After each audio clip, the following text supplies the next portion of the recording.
الرحمن علم القرآن خلق الإنسان علمه البيان الشمس والقمر بحسبان والنجم والشجر يسجدان والسماء رفعها ووضع الميزان ألا تطغوا في الميزان وأقيموا الوزن بالقسط ولا تخسروا الميزان والأرض وضعها للأنام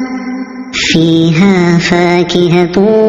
والنخل ذات الأكمام والحب ذو العصف والريحان فبأي آلاء ربكما تكذبان خلق الإنسان من صلصال كالفخار وخلق الجان من مارج من نار فبأي آلاء ربكما تكذبان رب المشرقين ورب المغربين فبأي آلاء ربكما تكذبان مرج البحرين يلتقيان بينهما برزخ لا يبغيان فبأي آلاء ربكما تكذبان يخرج منهما اللؤلؤ والمرجان فبأي آلاء ربكما تكذبان وله الجوار المنشآت في البحر كالأعلام فبأي آلاء ربكما تكذبان كل من عليها فان ويبقى وجه ربك ذو الجلال والإكرام فبأي آلاء ربكما تكذبان يسأله من في السماوات والأرض كل يوم هو في شأن فبأي آلاء ربكما تكذبان سنفرغ لكم أيها الثقلان فبأي آلاء ربكما تكذبان يا معشر الجن والإنس إن استطعتم أن تنفذوا من أقطار السماوات والأرض فانفذوا لا تنفذون إلا بسلطان فبأي آلاء ربكما تكذبان يرسل عليكما شواظ من نار ونحاس فلا تنتصران فبأي آلاء ربكما تكذبان فإذا انشقت السماء فكانت وردة كالدهان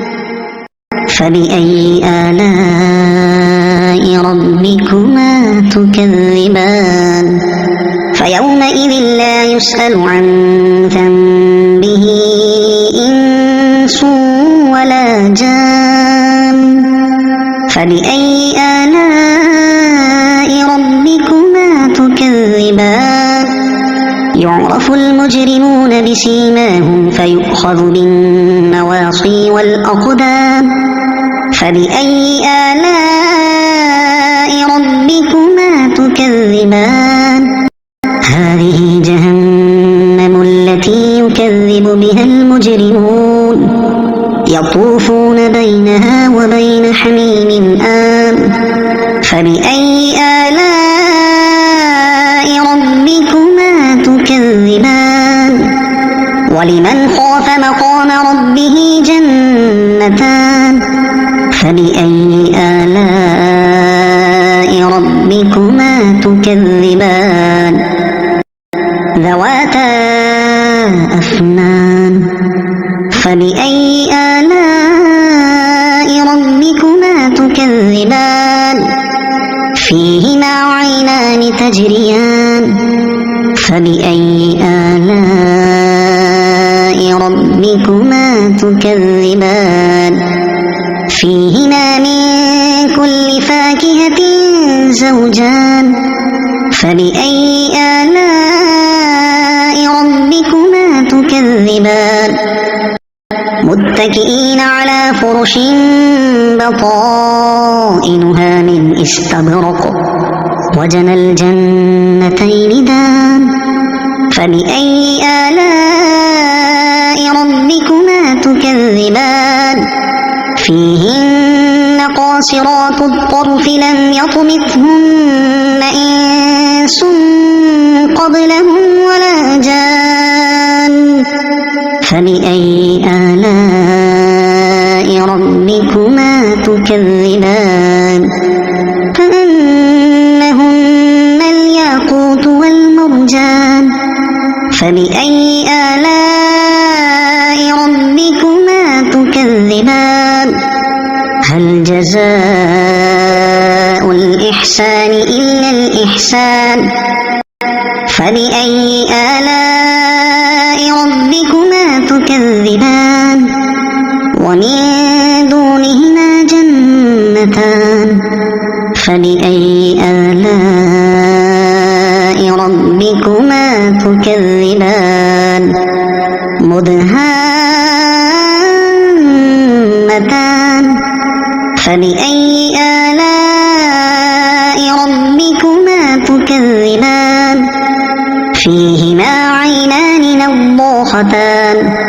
فبأي آلاء ربكما تكذبان فيهما فاكهة ونخل ورمان فبأي آلاء ربكما تكذبان فيهن خيرات حسان فبأي آلاء ربكما تكذبان حور مقصورات في الخيام فبأي آلاء ربكما تكذبان لم يطمثهن إنس قبلهم ولا جان فبأي آلاء ربكما تكذبان متكئين على رفرف خضر وعبقري حسان فبأي آلاء ربكما تكذبان تبارك اسم ربك ذي الجلال والإكرام صدق الله العظيم.